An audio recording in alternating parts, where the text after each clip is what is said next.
Pregnant nurse बहू। सुषमा की बहू विनीता एक हॉस्पिटल में नर्स थी, लेकिन उसे डॉक्टर से भी ज्यादा नॉलेज थी। हॉस्पिटल में सब विनीता की तारीफ किया करते थे। सुषमा का बेटा यानी कि अंकित अपनी बीवी विनीता से बहुत प्यार करता था और उसे अपनी पत्नी की काबिलियत पर बहुत भरोसा था। धीरे धीरे वक्त गुजरता गया और शादी के 8 महीने बाद विनीता प्रेग्नेंट हो गई। मैं बहुत खुश हूँ। मेरा इकलौता बेटा है और अब इसका बच्चा इस दुनिया में आएगा। मैं दादी बन जाऊंगी। दादी मैं बता नहीं सकती मुझे कितना अच्छा लग रहा है। आपको खुश देखकर मैं भी बहुत खुश हूँ माँ।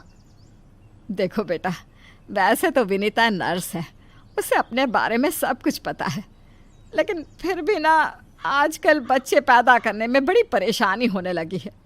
उसे कहना कि वो अपना अच्छे से ख्याल रखे। अरे माँ, आप है ना, आपके रहते हमें चिंता करने की क्या ज़रूरत है।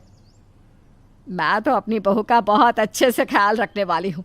उसे अच्छे से खिलाऊंगी पिलाऊंगी, तभी तो मेरा पोता या पोती एकदम हेल्दी पैदा होगा। कुछ दिनों के बाद सुबह के वक्त। अरे विनीता बहू, ये तुम क्या कर रही हो? कुछ भी तो नहीं मम्मी, अपना हेल्थ चेकअप कर रही हूँ। और क्या? लेकिन ये ब्लड प्रेशर की मशीन और ये तुम्हारे हाथ में इंजेक्शन कैसा है? अरे मम्मी जी, मैं अपना ब्लड प्रेशर चेक करके देख रही थी। प्रेग्नेंट होना और ऐसी हालत में ब्लड प्रेशर चेक करना बहुत ज़रूरी होता है। लेकिन बेटा, इन सब कामों के लिए तुम्हें डॉक्टर के पास जाना चाहिए। अपना चेकअप खुद करने की क्या ज़रूरत है? और ये इंजेक्शन किस लिए लाई हो? मम्मी जी, इससे मैं अपना ब्लड सैंपल लूँगी और हॉस्पिटल में जाकर अपना ब्लड चेक करवा लूँगी। अरे ऐसा भी कोई करता है भला? अपने खुद के हाथ से खुद का ब्लड सैंपल भी कोई निकालता है क्या?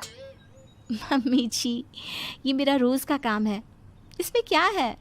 मैं जब खुद से ये सब कर सकती हूँ तो किसी और से क्यों करवाऊँ? अच्छा ठीक है, जैसा तुम्हें सही लगे।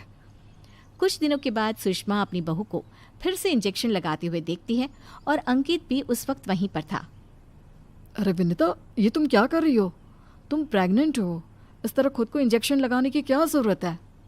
अब तू ही समझा बेटा। पिछली बार भी अपना ब्लड सैंपल खुद ही कलेक्ट कर रही थी, तब भी मैंने इसे समझाने की कोशिश की थी, लेकिन ये तो मेरी बात सुनती ही नहीं। अरे मम्मी जी, मैंने पहले भी कहा था ना, बड़े हॉस्पिटल में नर्स हूँ मैं, और क्या करना है क्या नहीं मुझे अच्छी तरह पता है। हाँ, लेकिन तुम खुद को इंजेक्शन क्यों लगा रही हो? अरे इंजेक्शन नहीं है, प्रेगनेंसी में कुछ वैक्सीन लगवाने होते हैं, बस वही लगा रही हूँ, और क्या। और फिर एक दिन रात को अचानक विनीता की तबीयत खराब हो जाती है। क्या हुआ विनीता? तुम ठीक तो हो?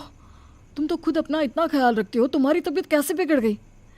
पता नहीं अंकित, ऐसा लग रहा है कि वीकनेस हो रही है, बहुत कमज़ोर सा महसूस कर रही हूँ पिछले कुछ दिनों से।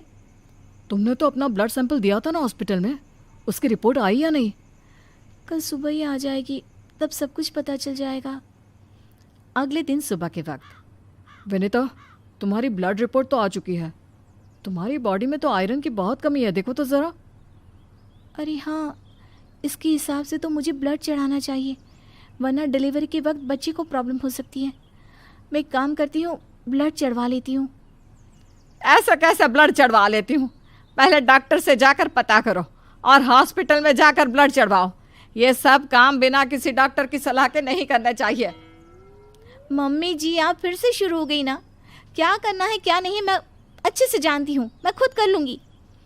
और विनीता हॉस्पिटल से ब्लड की बोतल का इंतज़ाम करती है और खुद अपने ही हाथों से खुद को घर में रहकर ब्लड चढ़ा लेती है। अगले दिन। विनीता, अब तुम्हारी तबीयत कैसी है? देखो, मुझे पता था ब्लड चढ़ते ही मेरी सारी वीकनेस दूर हो जाएगी। मुझे बहुत अच्छा लग रहा है, एकदम ठीक हूँ मैं। कुछ दिनों के बाद विनीता की प्रेगनेंसी का 8वां महीना शुरू हो चुका था और एक दिन सुबह के वक्त विनीता अच्छे से तैयार होकर अपने कमरे से बाहर आती है। क्या हुआ विनीता, सुबह सुबह कहाँ जा रही हो? बहुत दिन हो गए हॉस्पिटल नहीं गई, सोच रही हूँ आज ड्यूटी पर चली जाती हूँ। डॉक्टर का भी फ़ोन आया था अभी। लेकिन बेटा, अब तुम्हारा 8वां महीना चल रहा है, ऐसी हालत में तुम्हें घर में आराम करना चाहिए और डिलीवरी करवाने तो बिल्कुल भी नहीं जाना चाहिए। लेकिन क्यों मम्मी जी, डिलीवरी करवाने में क्या प्रॉब्लम है? ये तो मेरा जॉब है। और हॉस्पिटल में दिन रात यही तो करवाती थी। आपने कहा कुछ दिन काम पर मत जाओ, इसलिए नहीं गई।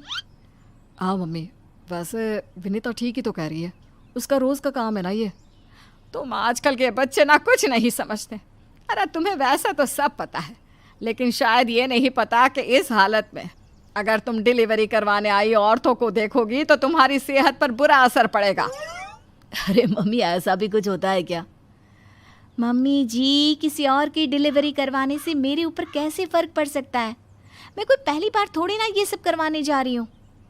विनीता अपनी सास की एक नहीं सुनती और हॉस्पिटल चली जाती है। वहाँ से वापस आने के बाद, अरे मम्मी जी, आपको मेरी बहुत चिंता हो रही थी ना? ये देखिए, मैं बिल्कुल ठीक ठाक हूँ, अब आपको परेशान होने की ज़रूरत नहीं है। और जानती है, पूरी 5 डिलीवरी करवा कर आई हूँ, वो भी नॉर्मल वाली। देखा मम्मी, मैंने कहा था ना विनीता को नहीं होगा कुछ भी। वो बिल्कुल ठीक है। चलो अच्छा है बहू, मैं भी तो यही चाहती हूँ कि तू एकदम ठीक रहे। और आजकल जिसे देखो उसके ऑपरेशन से बच्चे होते हैं, ये देख देख करना बहुत डर लगता है। चिंता मत कीजिए मम्मी जी, मुझे कुछ नहीं होगा।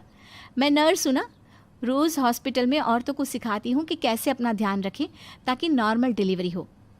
तभी अचानक हॉस्पिटल से डॉक्टर का कॉल आता है। कॉल पर बात करने के बाद, मम्मी जी, एक इमरजेंसी केस आ गया है, मुझे जाना होगा।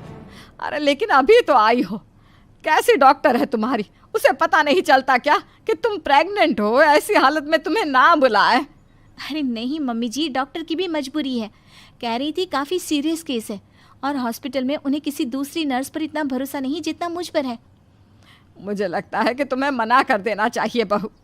कुछ नहीं होगा मुझे मम्मी जी, मैं अभी डिलीवरी करवा के आती हूँ। कुछ देर बाद अंकित के पास हॉस्पिटल से फ़ोन आता है। अरे मम्मी, जल्दी हॉस्पिटल चलिए, वहाँ विनीता की तबीयत खराब हो गई है।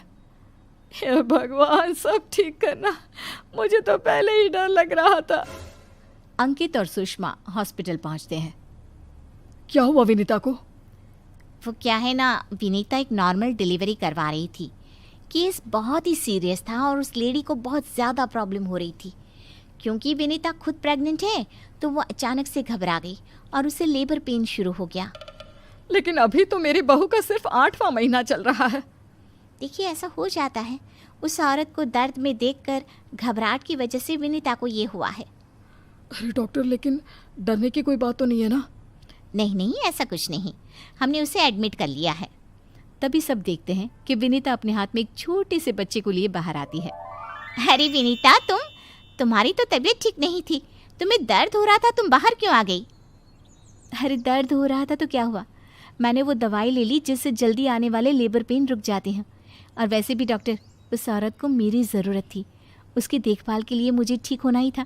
ये देखिए, उसका बच्चा एकदम सही सलामत है।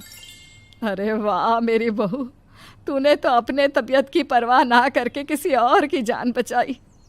मुझे तुम पर गर्व है विनीता। ऐसे ही थोड़ी ना वो हॉस्पिटल की सबसे अच्छी नर्स बनी है।